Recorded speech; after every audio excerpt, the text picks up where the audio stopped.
बयनिसिमबो गोसो सिंनि खुलुमनायखौ फिन खेबसे जासिहरनानै आङो चेनेलाव फैफिनबावनाय जाबाय रायजोफोर जायफोरा इन्टारेस्ट मोनो नैबे आपडेट्सखौ लालांनो हागोन थ' बिदिब्ला जागायलांदिनि बारा गोलाव खालामा सुंद'हैनो आपडेट्सखौ लानानै फैनाय जाबाय थ' सेथि आपडेट्सआवनो सावरायनो लादों अरुणोदयनि सायावहाय बिनि उनावहाय जोङो सावरायगोन जोंहा फैबाय थानाय जितु 22 नाम्बार इनस्टलमेन्ट पीएम किसाननि सायावबो फंनैसो सावरायलांदिनि थ' बिदिब्ला जागायलांदिनि सेथि आपडेट्सआव जोंहा थाहैबाय जोङो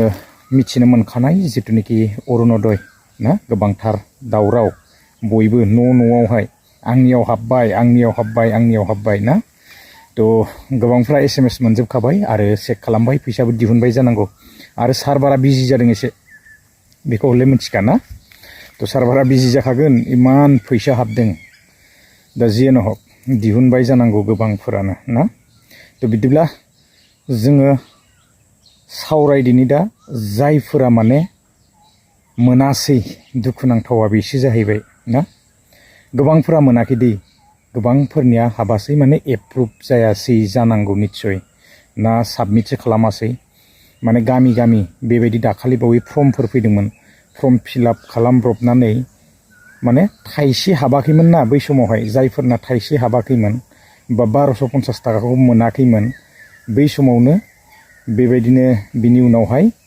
गामि गामि बेबायदि फर्मफोर फैदोंमोन आरो फर्मखौ फिलआप खालामनानै साबमिट खालामदोंमोन साबमिट खालामनायनि उनावबो माथो फैसाया हाबासै गोबांफोरना हाबाखै बिखेखथि गोदानफोरना हाबासै आरोना दा मा बुंबावनो बेखौहाय एप्रुभ जायासै जानांगौ आरो आगे पिसे मोनबाय थाखानाय जायफोरना थाइसे हाबदों बिनि उनावहाय खनसे 1250 थाखा हाबदों बिसोरो अलरेडि माने मोनजोबखादों जानांगौ निस्सय आरो जायफोरा गोदानै साबमिट खालामदोंमोन बिथांमोना मोनासै ना दुखुनांथाव दा दुखुनांबाय गोबांफोरा मानो हाबासै बेबायदि भट होलायलांलासो होनबाय सोरबा सोरबा दुखु मोनदों एसे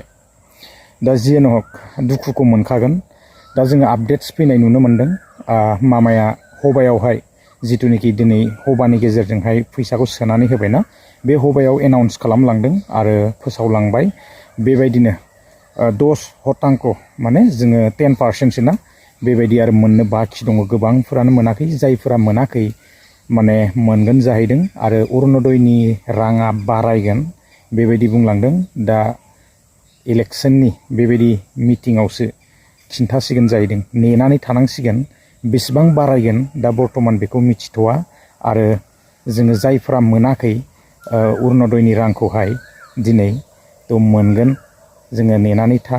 मा आपडेट्स फैयो जोङो मिथिनो मोनगोन नाथाय एसे दुखुनांथाव जाबाय आरोना माथो बुंबावनो आरो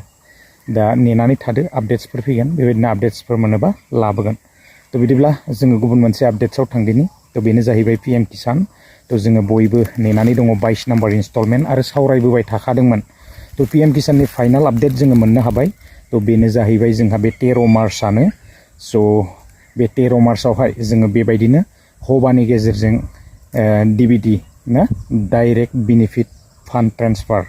थ' एकाउन्टआव हाबगोन जायफ्रा मोनबाय थाखायो आरो नो योर स्टेटास जोङो चेक खालामनानै नायदो वेबसाइटआव हाबनानै गुगोल्सआवनो जोङो नायजोबनो हाखायो ना थ' बिदिब्ला जोङो नेनानै थानि फाइनाल जाबाय जितुनिखि 13 मार्च